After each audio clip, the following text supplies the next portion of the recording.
Good morning, ladies and gentlemen. And we have a little bit of technical problems, so it's going to take about just 2 or 3 minutes in the meanwhile to save time. And what I emphasize, the importance of time management. So we're going to complete this session on 10:30, period. Okay, so, but we're going to make this session is wonderful in terms of dynamic participation from the floor and also excellence in terms of the speakers' input. So what I emphasize the importance of time management. So speakers will have 20 minutes, while those designated discussants will have 10 minutes. And I think this, I highly expect your wonderful input, but I prefer questions to comments. And that's the best way so that we can expect more numbers of participation from the floor. And so before I ask the first speaker, and let me just say something about the importance of this issue.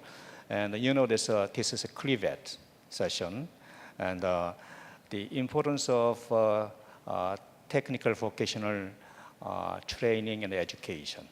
And but under the grand theme of GHR Forum 2011, and I think the 2 important key words. Number 1 is smart education and centennial, right? And in Korean we say that, before we said that, if you live until the age of 100, and you are really extremely lucky. But recently, someone said that if you live until 100, and you are lucky. Today, if you live until 100, you are unlucky. And this is a kind of joke. And nobody dies. And so we're going to somehow ready for living centennial and smart education. And then where is the place where this TVET fit into? I think this is a very important one. And everybody knows what does it mean that the TGIF. TGIF is not American restaurants, but T means what? Twitter. G means what? Google. And then I means what? iPhone. And then F means what? Facebook. So globalization, and then ubiquitous, the IT revolution. So everything is going to be just under the lifelong learning context. Same is true with the TVET. So I think to say we have talking about this a very important issue, and then I am very happy to say that we have 4 wonderful speakers. And so before I invite Dr. Brenda, Dan, and then let me just introduce 4 wonderful speakers first so that you can appreciate their participation overall. And then particularly in terms of the career path, I think I found out that for each of those speakers are very brilliant, especially. And Dr. Brenda Dan, next to me, and she will be talking about the career path for adult learners, developing adult vocational skills to improve quality of life. Here we have 2 important key words. Number 1 is the adult vocational skills, and the second one is quality of life. How we can make it combined and systematically. And it's very interesting to learn from her. And looking at her career path, I think we found is brilliant. And she's currently is working as a assistant secretary for Obama administration at the Office of Vocational and Adult Education. Dr. Brenda worked under the Clinton administration too, and now under the Obama administration. Both administrations she worked, and before the career path, she served as a president. I don't know what's the exact pronunciation of the DOCAS Praise Adult and Family Learning Center. That's community-based and in Rhode Island. It's true. And wonderful experiences. And next speaker is Professor Oh Hun-seo, Associate Professor of Education, Seoul National University. Professor Oh is also working as a director of Korea Human Research Center at Seoul National University. Previously, he also served as a deputy director, Ministry of Education. Previously, now his name is changed into Ministry of Education, Science, and Technology, Korean governments. Also, we have two brilliant designated discussants, and Madam Victoria Keys and Professor Jeon Hyung-jun. And Madam Victoria's career paths are significant. I want to emphasize that. She has 3 master's degrees. If you look at details of description of her career, very interesting. And majors are economics and education and international affairs. Marvelous, isn't it? And then she's now working as a policy analyst at OECD, and skills beyond the school and learning for jobs are parts of her career jobs. And Professor John, and through doctorate and postdoctoral path of University of Paris, and he's now teaching international studies at Dongso University. And he also provided consultation for the Korean local government too. So we have 4 distinguished speakers this morning, and one common character is all of them are expertise at areas both for the public and international studies. So very interesting. So highly expecting their wonderful presentation as well as their discussions. And MC, now it's okay? The technical problems are solved? Okay, good, thank you. So it's now time to invite Dr. Brenda and for her wonderful presentation, 20 minutes. Thank you.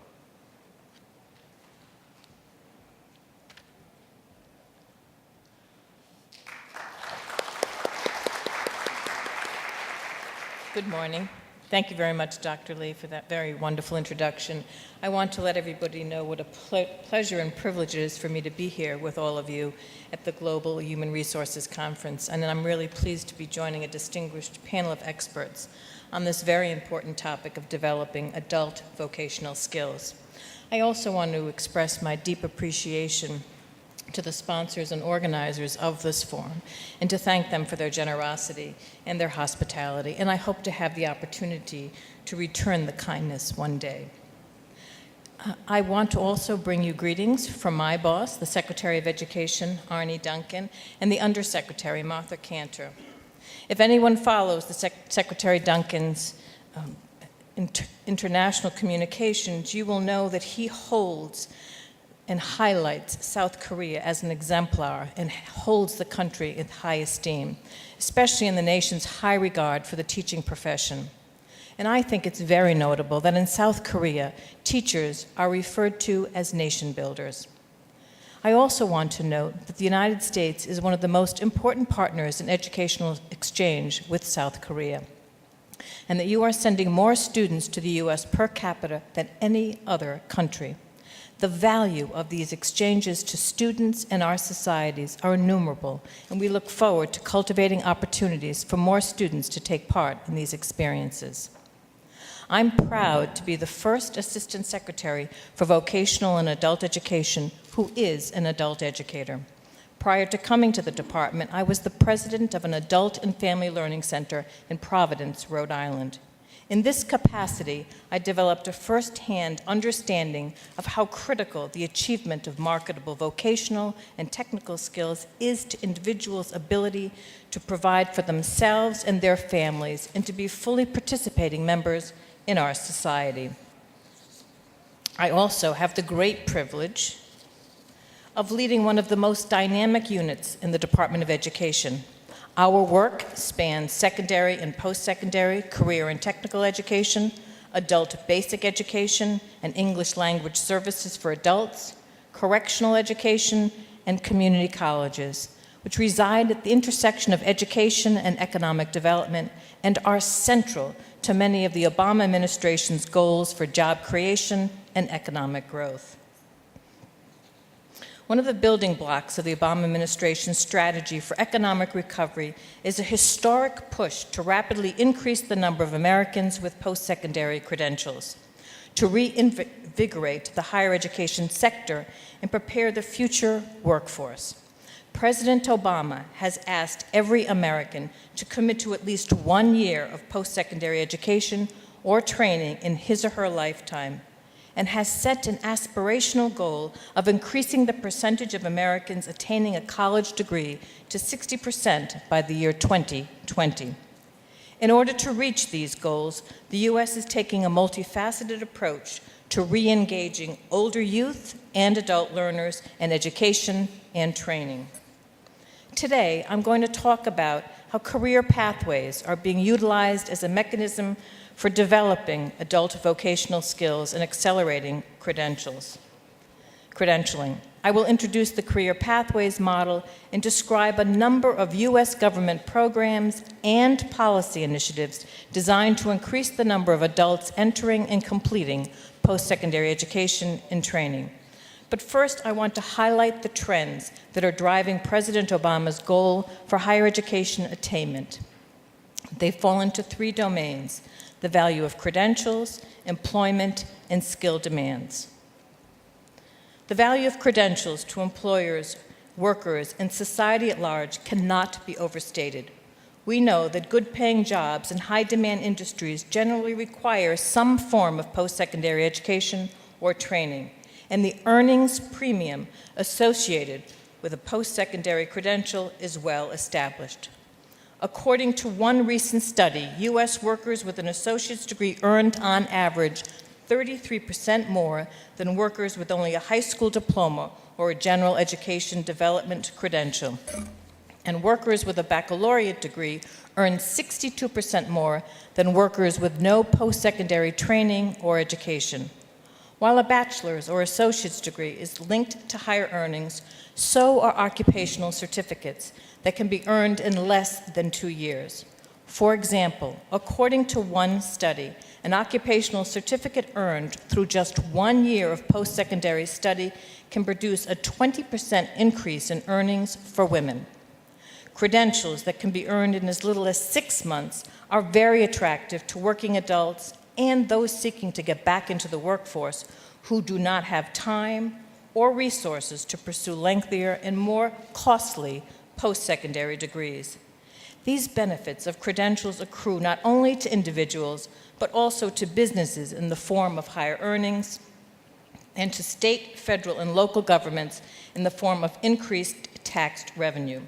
Each 4-year college graduate generates more than $6,000 per year on average in state, federal, local tax revenue than a high school graduate. Over a lifetime, each generates approximately $177,000 more in tax revenue on average than those who hold only a high school degree. Perhaps most importantly, we know that credentials provide some insulation for workers from downturns in the economy. Current Bureau of Labor Statistics data indicate that unemployment rates among workers lacking a high school diploma or a GED are more than 3 times higher than workers with baccalaureate degrees or higher. Finally, we know that the demand for skilled labor in the United States is projected to grow significantly over the next decade.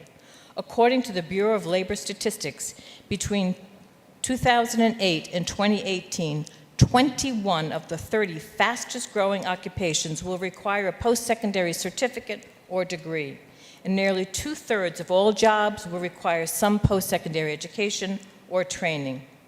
These projections signal the development of a labor force that is radically different than it was 3 decades ago, when 72% of the workforce had a high school diploma or less. It is important to note that not all jobs will require a 4-year degree. A recent study from the Brookings Institute uses labor market data to project that nearly half of all openings over the next decade will be for middle skills jobs, those requiring more than high school but less than a college degree.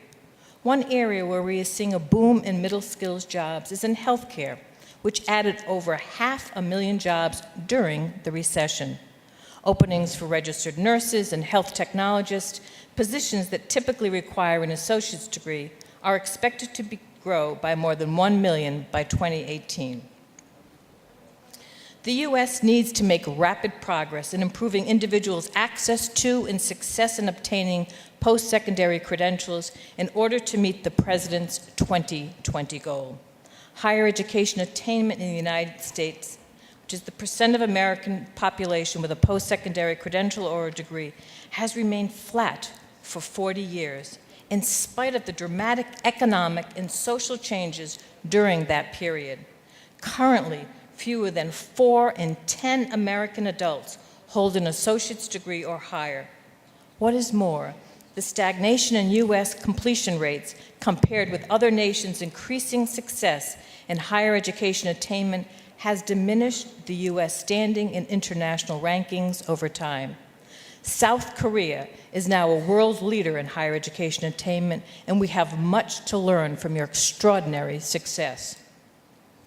Because of the diversity in the current educational profile of the U.S. population, as well as what we understand about future skills requirements, we are focused on building multiple pathways leading to a variety of different credentials. The advantage of this approach is that it offers a way of reaching individuals across the spectrum of educational attainment, from those with very low skills to those with some college but no degree, to those with degrees who need additional education to advance in their careers.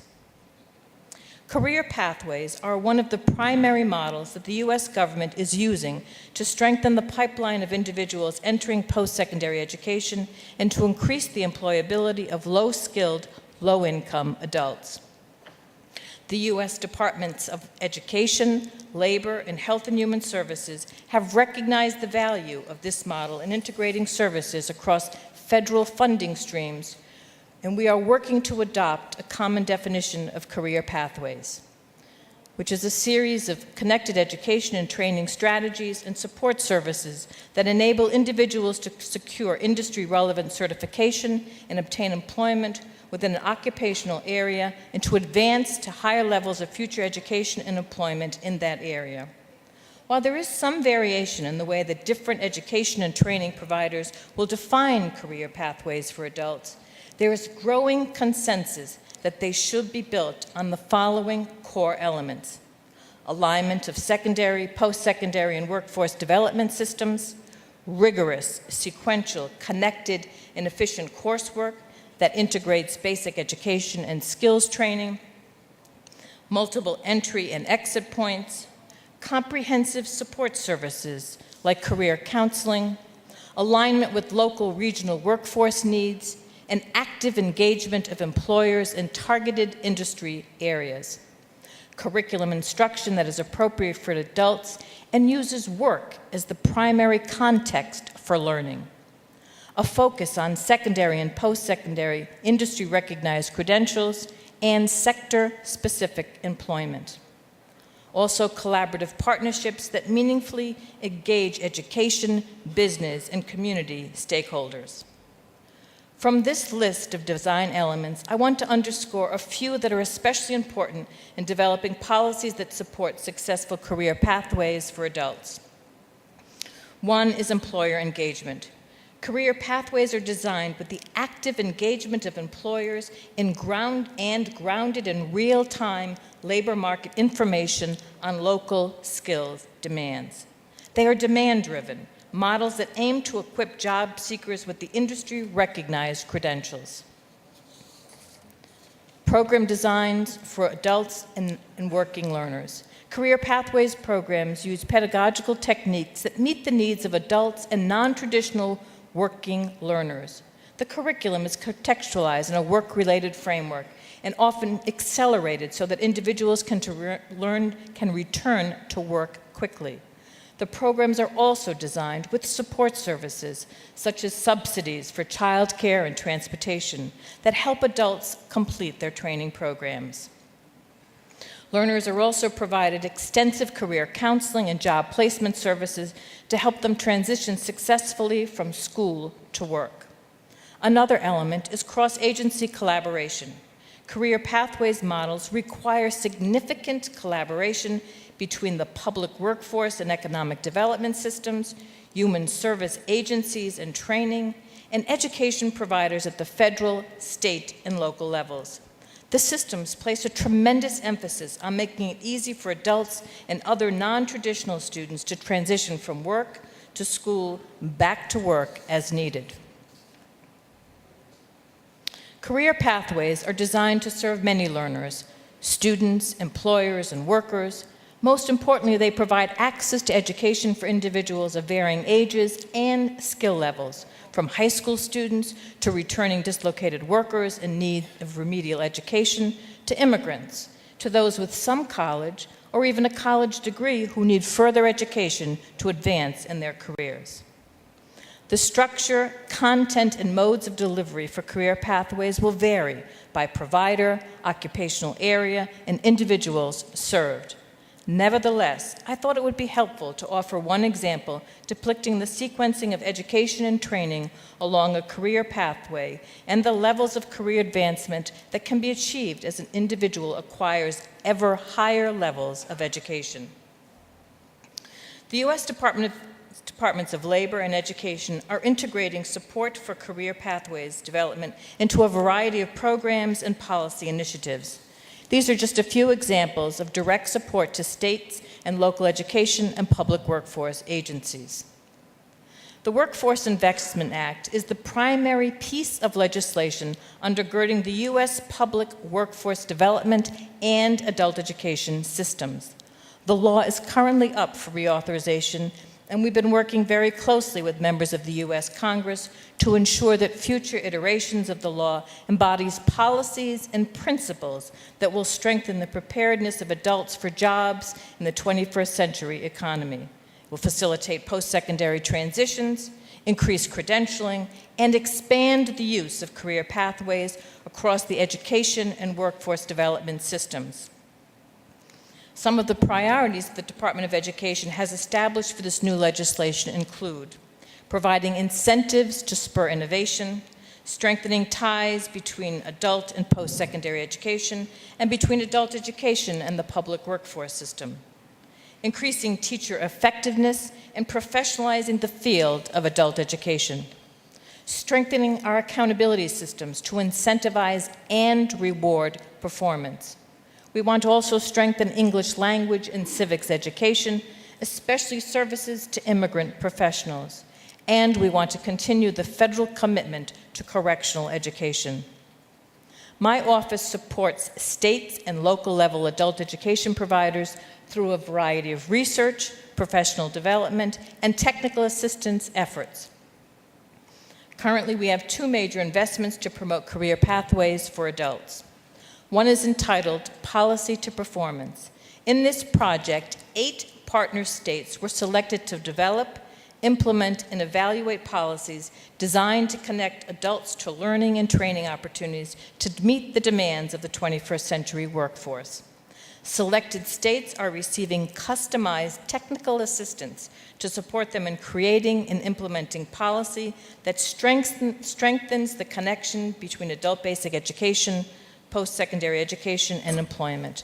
The project is also developing tools and resources that, upon its conclusion, can and will help all states.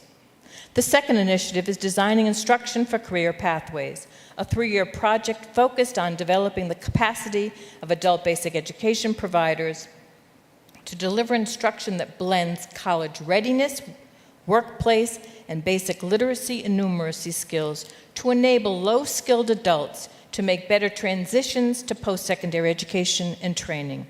The project includes the development of an inventory of curricula and instructional resources, as well as a virtual community of practice for the purposes of professional development. A new source of federal funding is the Trade Adjustment Assistance Community College and Career Training Program. It is a $500 million grant program to states, state agencies, and local education and training providers to support innovations that significantly expand the capacity of community colleges to serve dislocated workers and others requiring further education in programs leading to industry-recognized credentials. This program is designed to meet industry needs while accelerating individual learning and improving college retention and employment. Among several competitive priorities for this program is an emphasis on the use of funds to build career pathways programs that conform to the needs of local and regional employers. In closing, I want to thank you again for the opportunity to address this group, and I'm very much looking forward, Dr. Lee, to our moderated discussion, and we'll be happy to answer any questions that you may have. Thank you.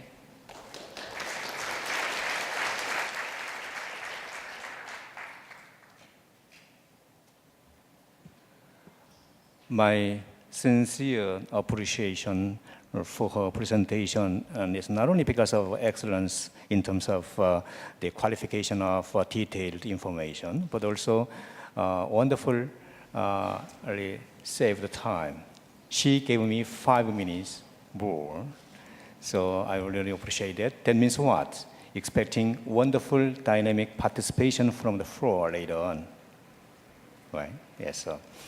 Okay, and the second speaker is by Professor Oh, and I read it through beforehand, and then the conclusion was that U.S. is a #1, the most competitive when it comes to national HRD system. And then Dr. Brenda gave us detailed and practical and information and supporting this kind of conclusion parts. So I can see a wonderful connection in between. So to save time, I cut here and ask the second speaker, Professor Oh. And as I told earlier, that Professor Oh is a topic is talking about the Global HRD Competitiveness Report 2011. And shall we invite Dr. Oh first?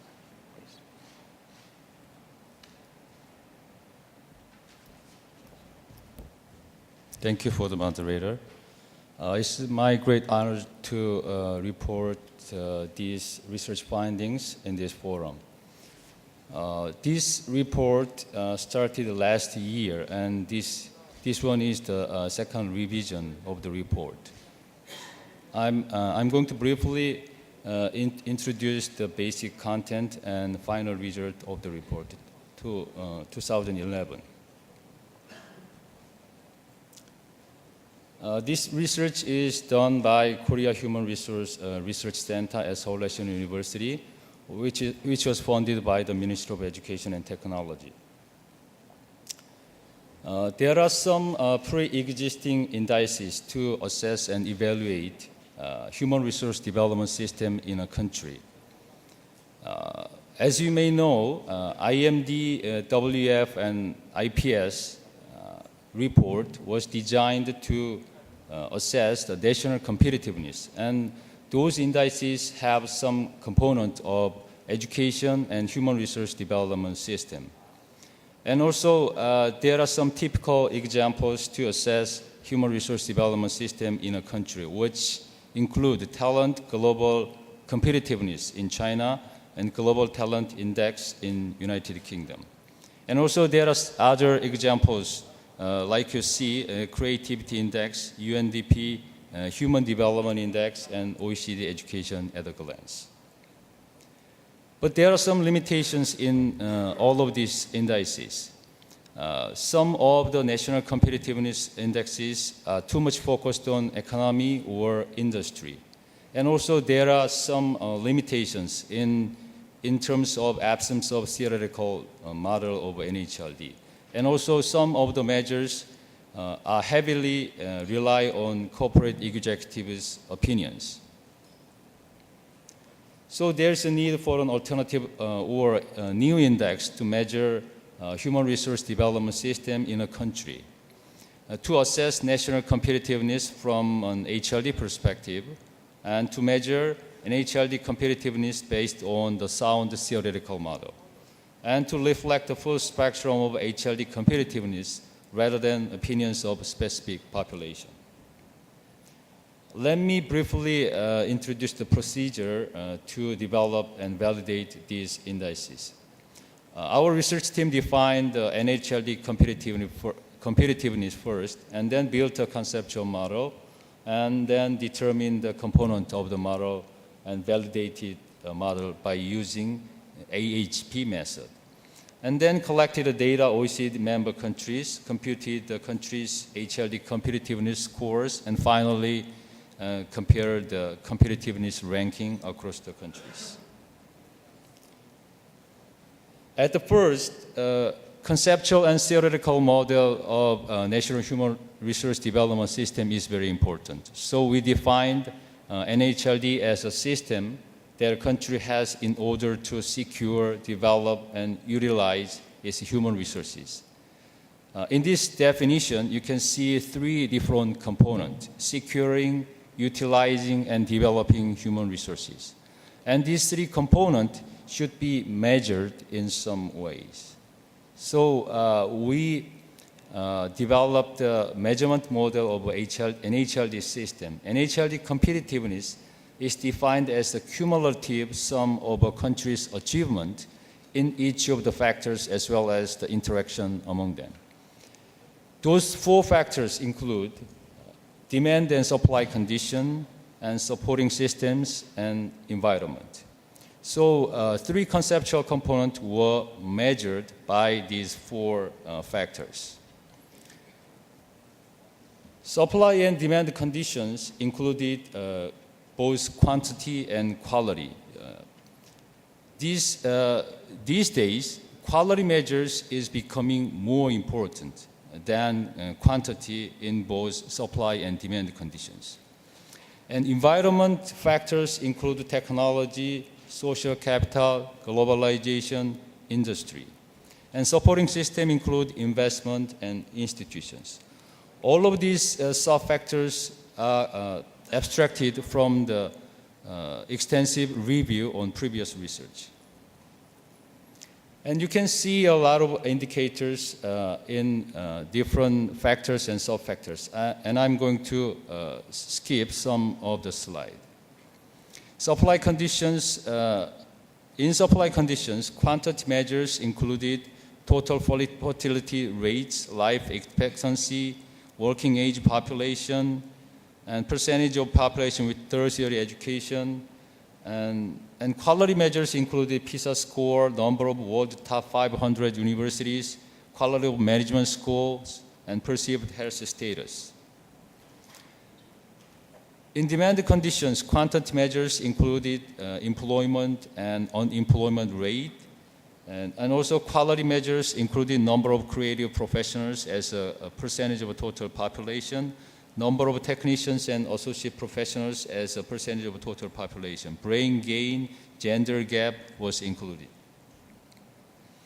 In environment measures, technology component has fixed mobile broadband internet subscribers per 100 population and number of estimated internet users per 100 population and ICT price, etc.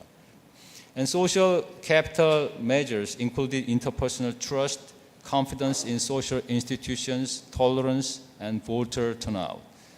And globalization measure included TOEFL score, foreign students, a number of international meetings, international passengers, and political globalization. And finally, industry measures included export and import of creative goods as percentage of total trade in goods. and university-industry collaboration in research and development. Supporting system is composed of investment and institutions. And first, investment included public and private expenditure on education and government business expenditure on research and development. The last one is institutions, and these indices include intellectual property protection, duration of compulsory education, public expenditure on active labor market policy.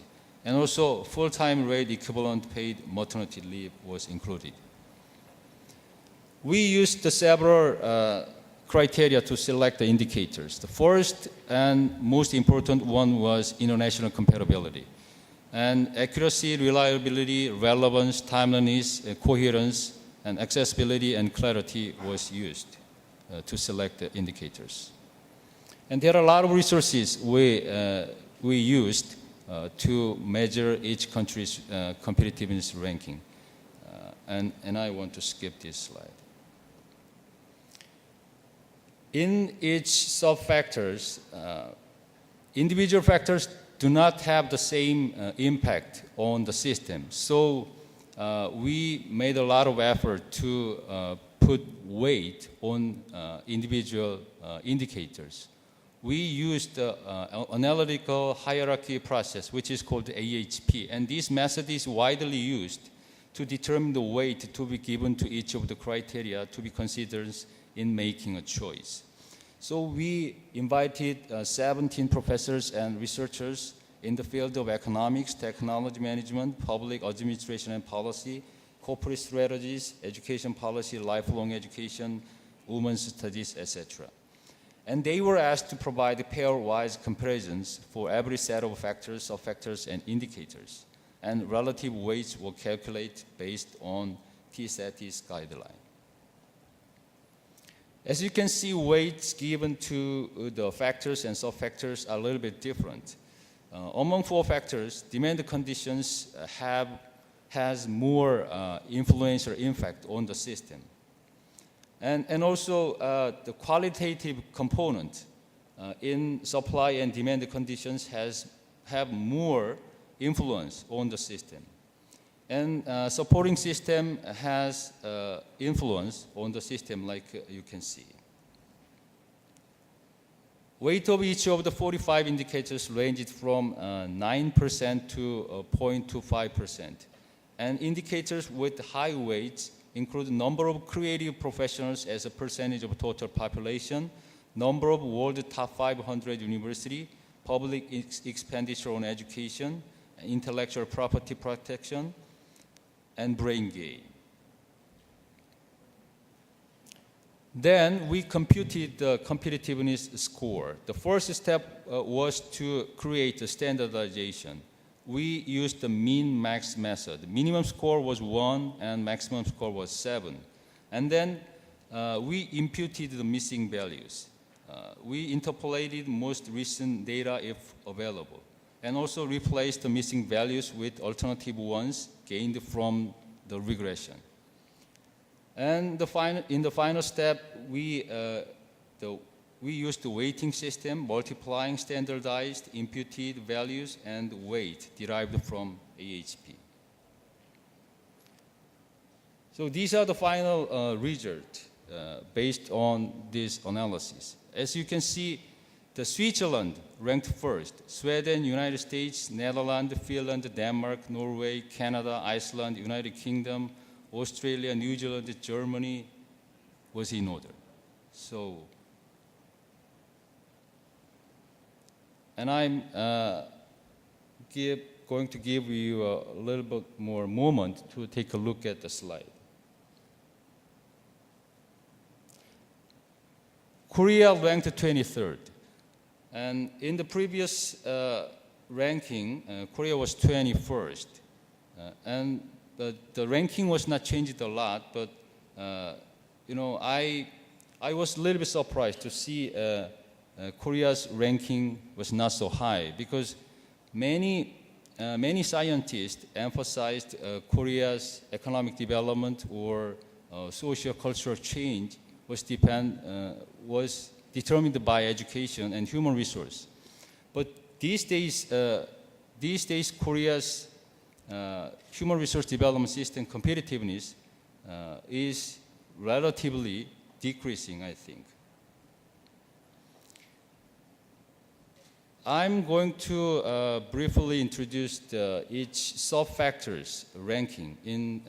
First one is supply conditions. United States and Canada, United Kingdom were the top 3 countries in supply conditions.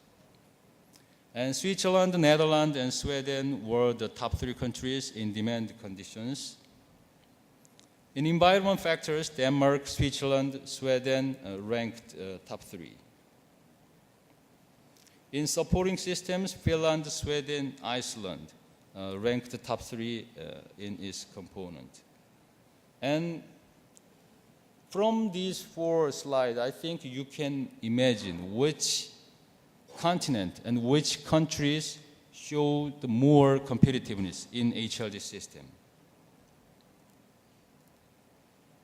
We divided 34 OECD member countries into 3 groups, 11, 12, 11 countries. So first group was named strong countries, and second, intermediary, and third, weak countries. These 3 groups show the big difference in each component. As you can see, the demand side, quantity and quality measures show the biggest difference. And also social capital show the big difference.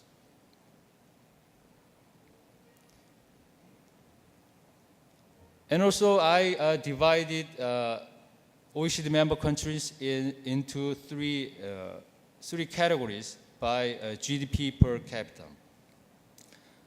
And the first group is large, the second medium, and third small economies. Large economy groups show the strengths in demand and also technology, social capital, and also in every aspect, large companies show the more score in HRD competitiveness. For comparison purpose, I compared the top 5 and bottom 5 countries. You can see the biggest difference. Quantity and quality aspect of demand side, and also social capital and investment. Let me show this chart in a different way. There are several areas which show the biggest difference, and demand side difference are noticeable. And also in supply side, quality showed the more difference in quantity. And also industry investment show the difference. And these are the comparison between top 5 and rank 6 to 15 countries. There are little difference, but you can see a large difference in the area of quality measures and demand side, and also industry. You can see the same chart in a different way. So demand and industry show the difference. Let's take a look at the Korea country profile. Dotted line means the OECD average.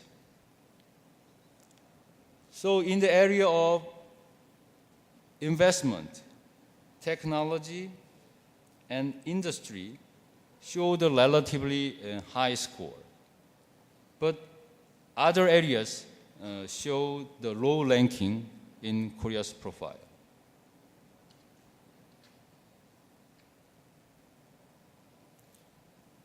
Let's take a look at the ranking of Korea. Some technology and investment show the higher ranking than any other areas. Korea ranked 8th in technology area and ranked 3rd in investment. But quality measures in demand, Korea ranked 32nd. In social capital, 33rd. And globalization, 31st. And institutions, 32nd. These 4 areas ranked almost bottom of the OECD member countries. I calculate the correlations with other competitiveness indices with this Global Human Resource Development Competitiveness Index. You can see the numbers. And also our research team identified the ranking in 2005 and compared it with the 2011 based on the same criteria. And the correlation is relatively increasing in 2011. And I compared and made this chart based on HLD competitiveness index and economy size. Among large economy countries, Canada, Denmark, Finland, Netherlands, Norway, Sweden, Switzerland, United States showed strong competitiveness in HLD system. And Australia, Ireland, Luxembourg showed intermediately competitiveness in HLD system. Even though Korea is in the intermediately competitive group, Korea's actual ranking was 23rd. So it is almost bottom of the median group.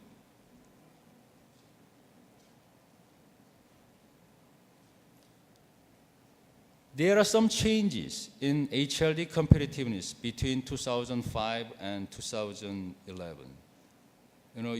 In the third column, you can see a ranking change.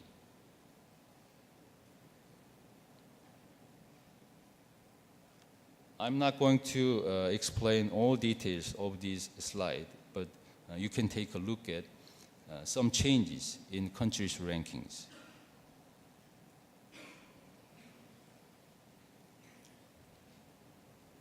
Based on the categorizing the countries into 3 groups in terms of HLD competitiveness and economy size, some of the countries is advancing in terms of HLD competitiveness, which is named in this chart advancer.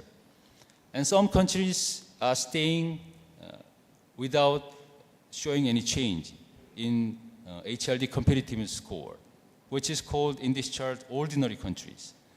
And some countries show the low HLD competitiveness, which is called the lagger countries in this chart. Among strong competitive group, Switzerland, Sweden, Norway was advancer.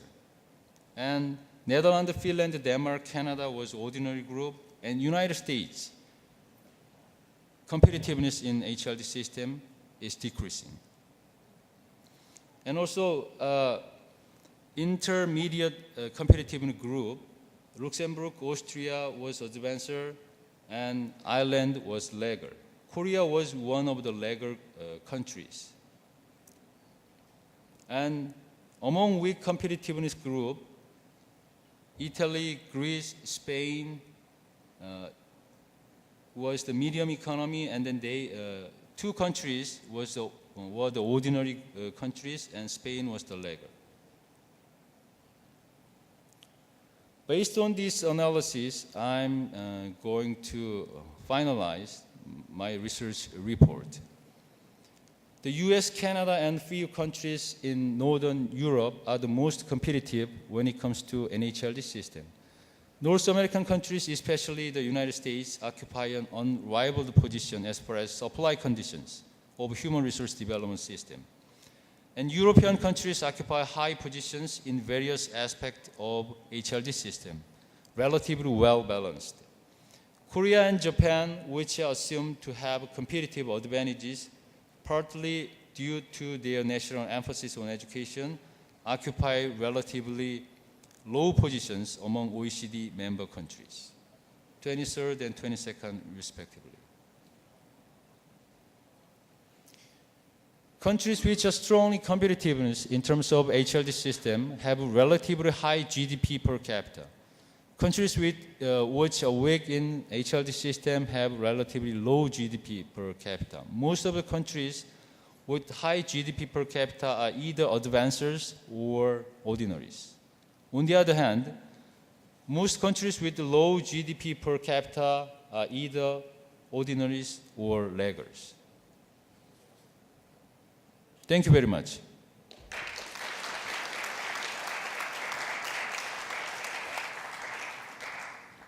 Thank you. And your presentations, particularly, I think is valid in terms of you produced one way of indices production, so designing and computing procedures, and particularly the energy power, I think is quite valued, and we appreciate that. And we've gone through with two presentations so far. One is about excellent exemplar cases of USA, and with a specific focus on career paths. And the second one is trying to relate national HLD with national competitiveness.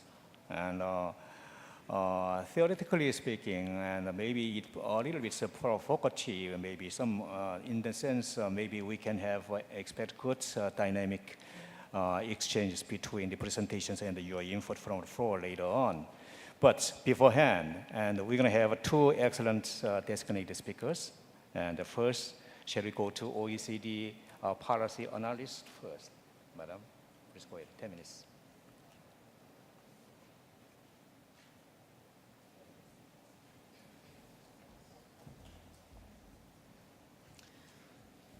I found the two presentations very, very interesting, and I would just like to add a few thoughts very briefly.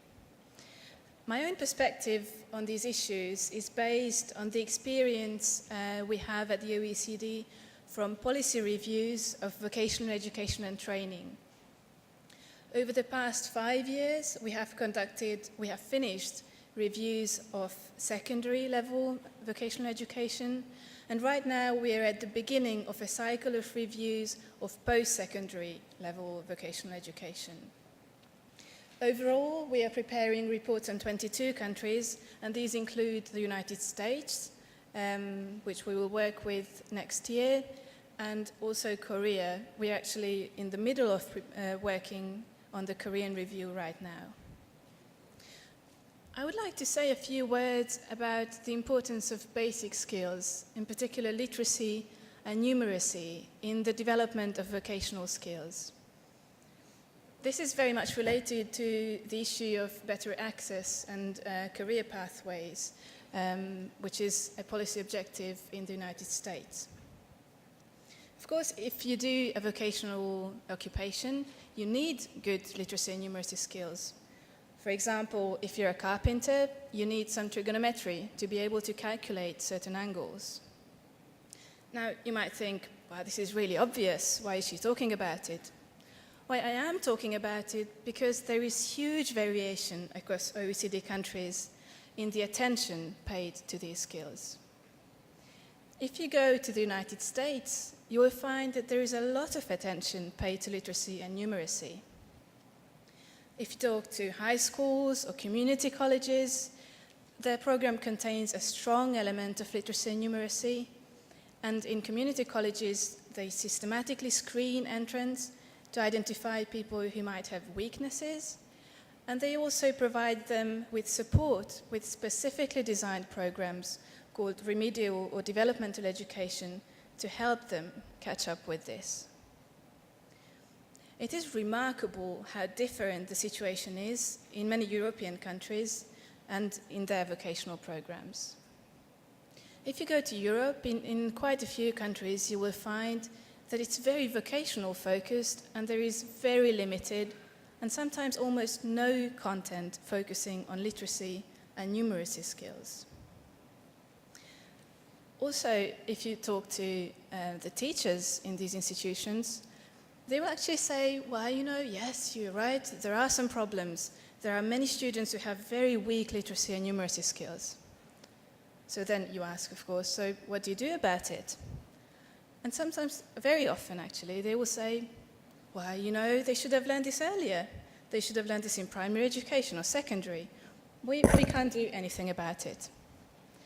And this is really a problem because that means that in many countries it's very difficult to catch up with what some students didn't learn, maybe at their initial stages of education, and this it becomes an obstacle when they want to acquire vocational skills later on as adults.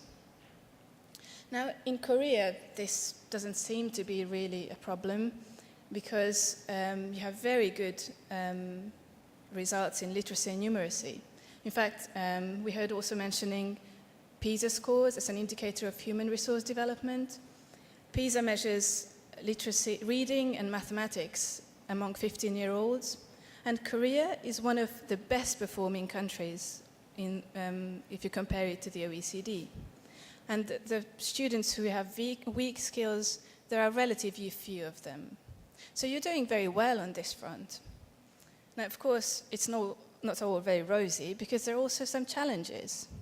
In fact, in Korea, probably the bigger challenge for vocational education and training is to make it maybe more vocational, to make it less academic and link it more closely to the labor market needs, establish better links with employers. And this is a major challenge in Korea. Now, of course, achieving a balance between vocational content and some literacy and numeracy is not so easy. And also another thing that is not so easy is to convince some of the adults who came to learn, of course, how to do an occupation, to go back and do some maths. Well, they didn't come to do maths in the end. And one potential response is a very promising, relatively new approach called contextual education, which is widely used in the US, but also we've seen it in a number of European countries. Now, the objective of this approach is to teach, for example, maths in the context of an occupation. So, for example, you wouldn't teach the Pythagorean theorem just on a blackboard, but in a carpentry class, when you're talking about how to use a T-square, you would also explain it in that context. And that actually helps a number of students to understand it better and make a bit more sense of it. Now, is it all this easy? Of course not. There's always a but. It's not so easy to do it. And I would like to use the words of a school principal we talked to in Texas, who said, you know, doing really good contextual education is like getting pandas to mate. It doesn't just happen. It takes a lot of time, a lot of patience, and a lot of energy. So just to sum up what I've said, literacy and numeracy skills are very important as foundations to vocational skills. And maybe they're not receiving enough attention in some countries, while in some other countries, maybe some programs are a bit too academic. And it's the vocational content that's lacking. So to finish, I would like to finish with two questions, really. And that might make you think and maybe picked up in the discussion. Do you think that literacy and numeracy receive insufficient attention in vocational programs? Or do you think that actually there's a risk in focusing too much on those general skills because it drives resources and attention away from the occupational content and risks making vocational programs a bit too academic?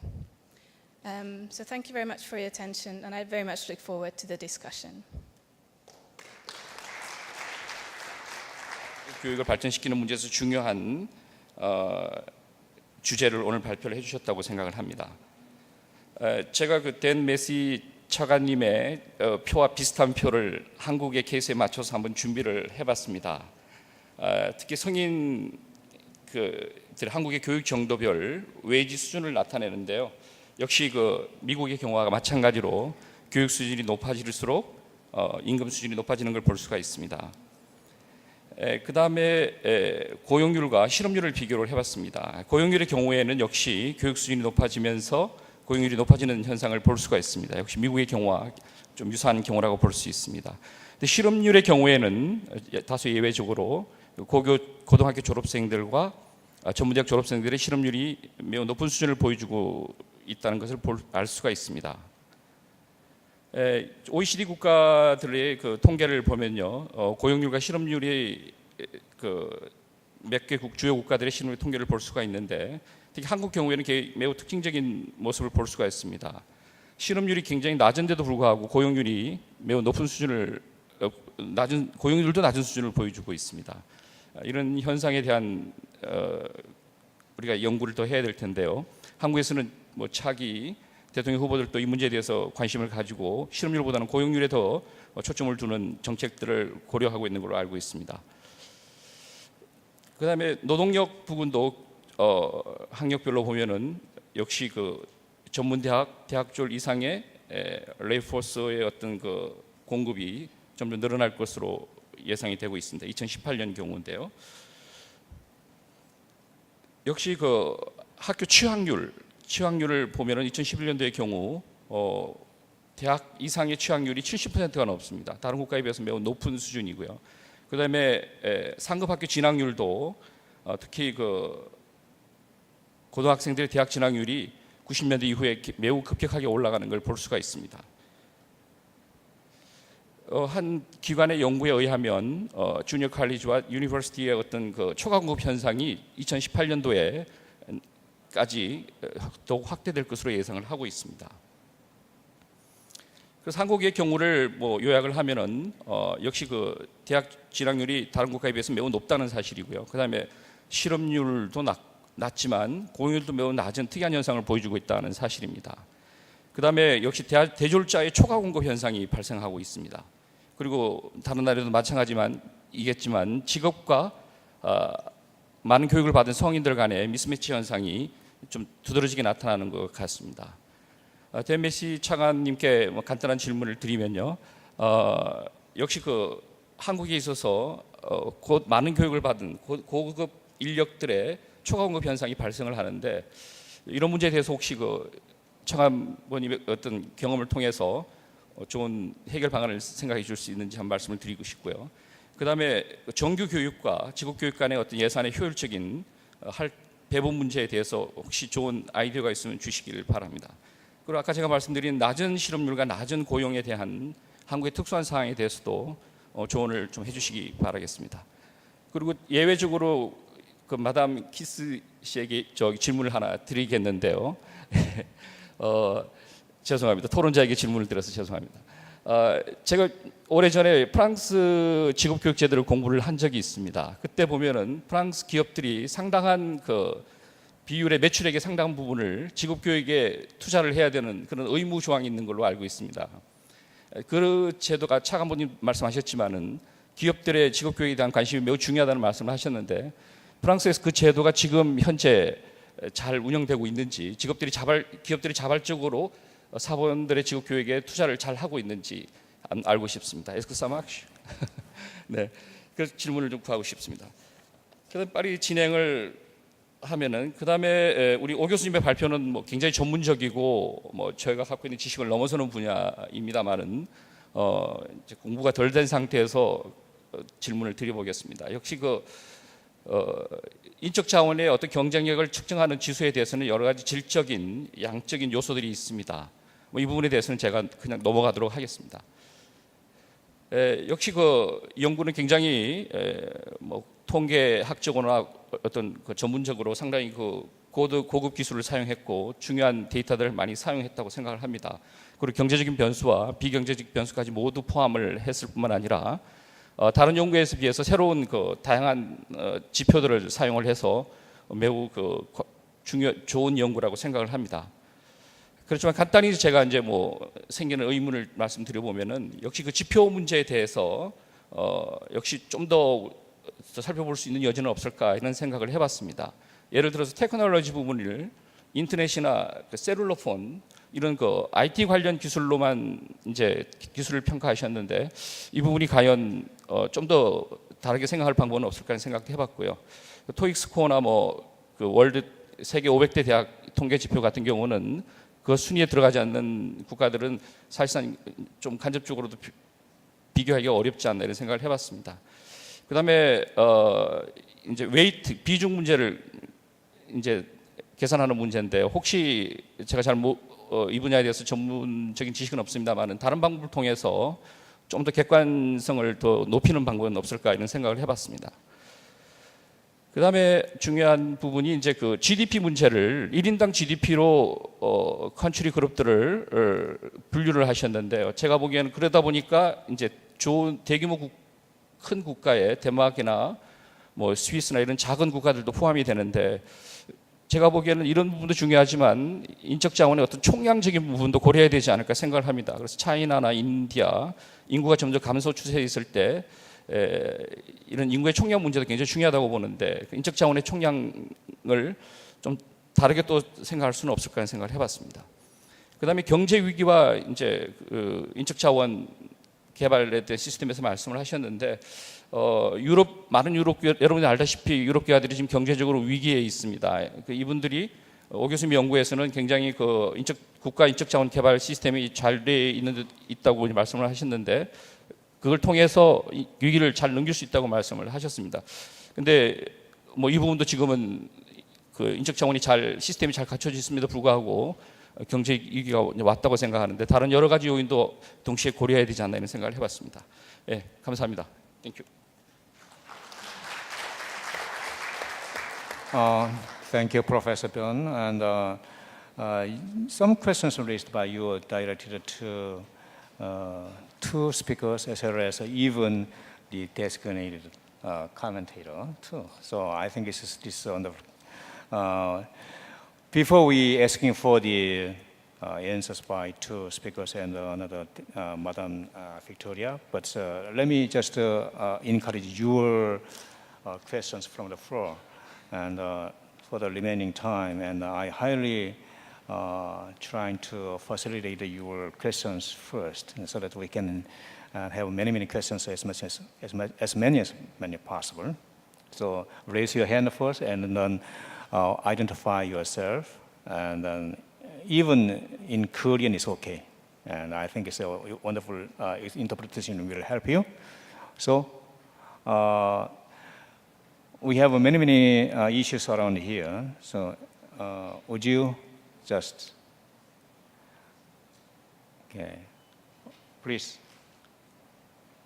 Have you raised your hand? No? Oh, okay, microphone please.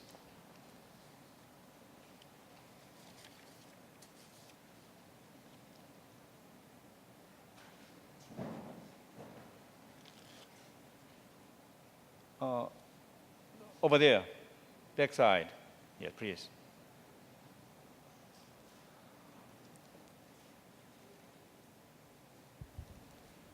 예, 한국직업능력개발에 근무하고 있는 이상돈입니다. 저는 이제 브렌다 차관부께 질문이 있는데요. 이제 미국의 다양한 그 성인 경력 개발 프로그램에 대해서 발표 잘 들었습니다. 한국의 경우에서도 관련된 다양한 정부 정책 프로그램이 있고요. Excuse me, we can hear your voice. A little bit, make your microphone closer to your mouth, and would you say again? And interpretation is still working there? 예, 다시 말씀드리겠습니다. Thank you. 예, 브렌다 차관부께 질문이 있습니다. 미국의 다양한 성인 경력 개발 프로그램에 대해서 다양한 발표 잘 들었고요. 한국의 경우에 있어서도 관련한 다양한 정부 정책 프로그램이 있는데 그 다양한 정책 성과를 파악하기 위해서 성과 지표로 프로그램 참가자들에 대한 취업률 등을 활용하고 있습니다. 그리고 이제 이러한 취업률들을 이용해서 다음번 예산 책정의 하나의 성과 지표로 사용하고 있는데 미국의 경우에서도 이런 각 프로그램에 대한 성과를 파악하기 위한 제도가 있는지 그리고 있다면 어떠한 성과 지표를 활용하고 있는지가 좀 궁금합니다. 감사합니다. Okay. Thank you. Later on, please. And we have, shall we have another questions? And, okay. I think we can have a lot of questions, and because of those speakers just gave us a wonderful issue points. So whatever, and since I can see there's some students here, and as I said earlier, we're going to make this session is a wonderful place for learning process. So any kind of dumb questions are welcome. Okay, please. And microphone, please. Yes. Thank you. My name is Peter Kuchenko from the University of Illinois. This is both for Dr. Dan and Professor O. The discussion about national competitiveness needs to include, in my mind, a discussion of the role of higher education as well as vocational education. Just as we require vocational education to be contextual and applied, so I think there is an important role for higher education to be inclusive of workforce needs. Students come to higher education not just to be generally educated and broaden their minds, but also to learn very specific work skills. So the distinction between vocational education and academic education is a slippery one. And I think we need to look at higher education more broadly and require that higher education also include contextual and workforce-related components. Some schools do, of course, the professional schools, but many don't. Thank you. And so far we have had two excellent questions, and I think it's that both of them require quite a number of minutes for response later on. Okay, and then before I close, and anybody's? Oh, okay, I can sit down. Please go ahead. And excuse me, but so far we have two hands, and after you, and then we go to the madam later on. Go ahead, 네. please. 저는 이제 오늘 논의가 안 될 수도 있는데 한번 궁금해가지고 지금 이제 아까 많이들 말씀하셨는데 글로벌화라든지 디지털화가 진행이 되고 또 고령화 저출산, 양극화 뭐 이런 것들의 요소들이 있는데 우리나라 경우에는 상당히 너무 전문직이라든지 또 공공기관, 공무원을 비롯한 공공기관 취업에 너무 쏠림 현상이 치열한데 이런 거에 대해서 OECD나 미국의 경우는 어떤지. 그래서 지금 보면 이제 원 차일드 all in, 그러니까 한 자녀에다 너무 그냥 목숨을 걸다시피 하는 그런 시대가 돼서 어떻게 보면 이제 사교육비도 굉장히 많이 들고 있고 한 자녀를 가지고 어떻게든지 안전하게 이제 키우려고 그러다 보니까 전문직이나 그런 공무원이나 공공기관 쏠림 현상에 대해서는 어떻게 생각하고 거기에 대한 어떤 해법이 뭐가 있는지. Thank you. And before I ask for the lady to give us a question, and let me just encourage your feedback from the floor and beforehand. And so I'd like to ask anybody who wants to ask any questions. If not, and then maybe after having the madam gave us a question, then I close because those responses require a lot of much minutes for response. So nobody is here? Yes.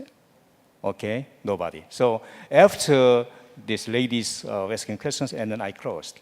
Okay? Okay, please go ahead.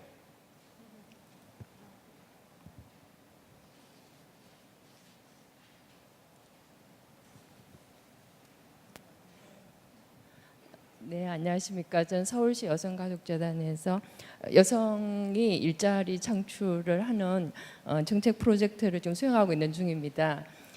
지금 우리나라 여성들의 가장 큰 문제가 고학년 여성들이 대학을 졸업한 대학원 이상을 졸업한 여성들이 다시 취업에 재진입하는 시기가 50대 이상 여성들이 가장 많습니다.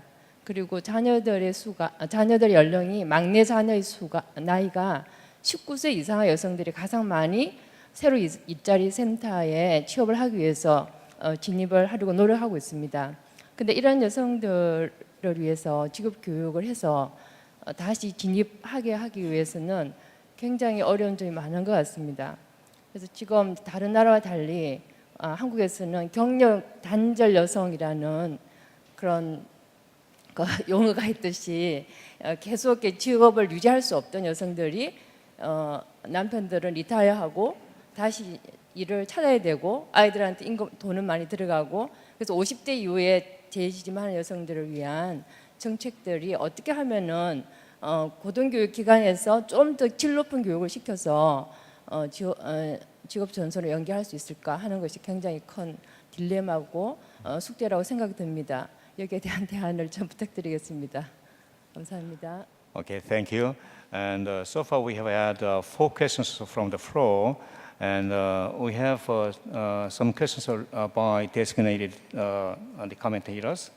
And so I think those questions are not specified in terms of the specific the answers by any persons, but since we have 4 speakers here, and so I think it's to save time, I'm not going to reiterate each question. So whatever they are, and on each speakers, we can start from the Dr. Dan first, and then in that way.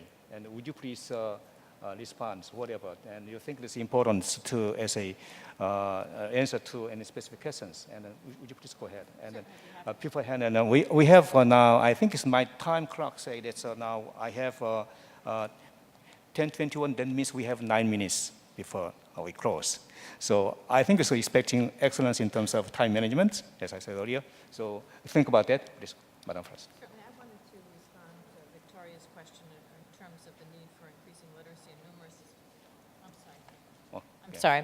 I wanted to respond to Victoria's question about the need for increasing literacy and numeracy skills in terms of folks getting on a career pathway. We have a huge problem in the United States. We have over 93 million adults who have basic or below basic literacy skills, and we find that it's very important to make sure that they attain those basic skills, but not to do it in a separate track, not to do the academic program and then do the vocational. And so I really wanted to underscore her point about the contextualized learning and how important it is, particularly for adults, to accelerate their path, their academic programs. So you can't just do the academic first and then go on to the vocational. And we're really focusing on making sure that we're designing efforts that combine academic and vocational so that folks acquire the necessary literacy and numeracy skills and are able to fully participate in the economy. And just to go to Peter's point, we're not also suggesting that vocational education is only at the secondary level, but actually in the United States it's very important that it span both the secondary and the post-secondary education level, because we really are in fact focused on making sure that folks have industry-recognized credentials or degrees so that they can again be fully participants in the economy. I could go on, but I would like to leave the times for my other colleagues to respond. I'm happy to if there's time later. Thank you. Thank you. And shall we go to the second? And I think it's Professor Wu should answer to some questions, right? Okay. I'm going to try to answer the discussant question first. He raised the issue of more diverse indicators. With more diverse indicators, it's very hard to include more countries. When we started to develop this measure, we included more than 65 indicators, which meant that we only could compare less than 10 or 15 countries. So, like I said, international compatibility was the first criteria to select the indicators. So we wanted to compare OECD countries because basically OECD countries' database is quite reliable and widely comparable in the global level. And also there are some issues in giving weight some of you may know that IMD, IPS, or any other type of the National Competitiveness Report have some difficulty in putting some weight on their indicators. So only one report, particularly IPS report, used the method AHP, but in their report, details of the process was not described. So I don't know what kind of process they used to put to the country ranking. So in our report, we reported the process in very details, and I think at this point, AHP is the only reliable way to getting some type of weight for this type of index. And also population's influence on the system will be increasing because many advanced countries have low birth rate, and I think, but it takes time. At the moment, in 5 or 10 years, influence of the population growth will show its impact very slowly. So in 20 or 30 years later, I think China or India or any other countries whose population is more than the regular size will have more influence on the system. And the relationship between economic crisis and HRD system is very tricky question because these days, which one is the deep independent variable, education or economy? But I think these two factors are interacting in a very different way in a very different countries. For the case of Korea, I think education played a key role in developing economic and social status. So I think if one country has a strong and sound system of human resource development, its impact will show in the near future, not the current status. That's what I thought. And also, Peter raised the question about the role of higher education. I think in knowledge-driven society, higher education played a key role in developing society in the long run. So I made my best effort to include more indices which reflect the role of higher education. So number of professionals in the category of creative jobs or top 500 university numbers are quite important, and those indicators will put higher weight compared to any other indicators. And for another question, why Korean people prefer stable job like public officers or professional career? I think economic condition in Korea is not good. Many college students want to go to the area of public service or professional job, and they stay at university to prepare for the exam for a very long time. So these days, less and less college students graduate in 4 years. But I think that's the natural way to respond to the change of labor market. But the problem is that if we create more jobs, more professional and secure jobs in the market, college students will reply in the same way. So I think Korean government did a lot of effort to create the sound labor market these days.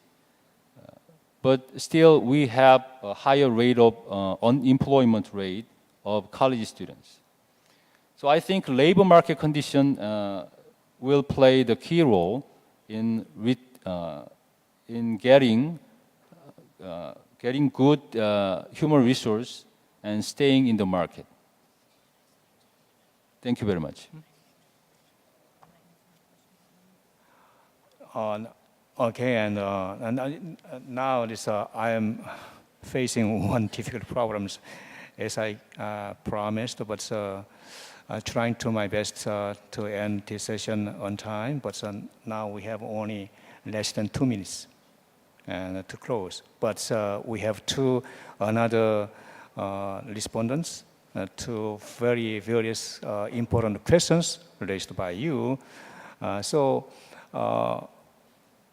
I want to broke my promise and trying to extend 5 more minutes, but with your prior consent. If you say there's no, then I will end right on time. Any objection? Of course not. Thank you. I appreciate that. So we're gonna end this session by 10:35. Okay, thank you. And then before I ask for 2 other respondents, but let me just invite Dr. Dan, because she just asked me to respond to any specific question. Go ahead, please. Yes, I wanted to respond to the question who asked about women. We have a program in the States, or had a program on dislocated women, a dislocated women's program. And there are a number of common elements that you can look at, and I'm happy to share information about that program. But part of the effort in encouraging women to come back to work is to provide them with the support services that they need, to even convene a cohort where they will learn together and support each other as they go through the transition. It's very hard for them to come back to school, and many times they don't even know what opportunities are available. So I think if you can create a sense of community and provide additional support for the women as they're returning back to work, that's a really strong way to encourage them to go into career and vocational education. And I'm happy to talk further with you about it. But I also just wanted to respond to this gentleman who wanted to know what the metrics are in terms of the career pathways programs. And the common metrics are, do the folks get employed? What are their earnings?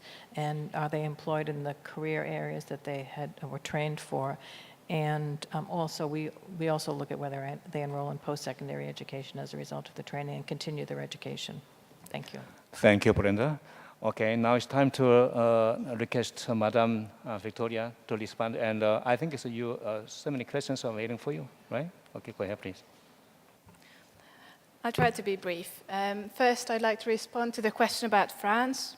Well, I'm afraid I will disappoint you because France was not one of the countries we have reviewed at this stage. So I cannot talk about France, but what I can say is the experience from 16 countries, and that's that employers have a crucial role. You cannot have a good vocational education and training system without engaging employers. You just must get employers on board. And this can happen through various ways. They can advise the ministry. They can offer workplace training opportunities to students in vocational programs. They can participate in the development of curricula. But this is really, really a crucial thing and a key recommendation that we gave to many countries. Now also I'd like to respond to the question about whether in other countries also people prefer general academic routes to vocational routes. Well, in many OECD countries you would see that, yes, it's often a second choice for students to go to vocational tracks. And parents prefer the academic training, education for their children. But this is not always the case and does not have to be always the case. In fact, if you go to countries, for example, Switzerland, you will see that vocational training enjoys a very high status. And many young people want to go into those programs. They don't go there because of their bad grades. They really want that kind of training. So it is possible to have people want to go to those programs, but you need those programs to be very good. And that partly relies on the role of employers. Okay, thank you. Please, Professor Ben, please go ahead. Yes. Yeah. Okay, thank you. Thank you to save time and you just contributed. And so we've gone through with all the important points and some questions and responses so far. As all of us know that importance of TVET in the year of centennial. And so I think it's a, but two presentations talking about the global HRD indicators and indices measurement and methodologically, I think this is quite meaningful, but also we can have rooms for further development as well as United States cases of PEF. And we understand that the USA experience of quite significant in a sense that somehow we have to see the widespread by the other developing countries too. And then also OECD emphasized the importance of basic skills, but at the same time we notice that the importance of balancing between basic education and adult education, not only the high education, but also low education too. And also how we see the excellent, the so-called consilience with the education and vocational occupation competence development too. And we have a lot of important points we shared, given the short period of time, but I'm really, one regretful thing is that we didn't deal with too much, quite much detail about that, but we can leave that kind of later jobs, since we're going to have another wonderful occasions for next year. And so I really appreciate your wonderful participations and also presentation by 4 speakers.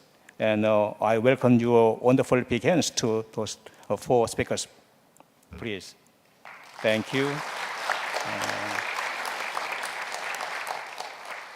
Okay, we close this session here. Thank you.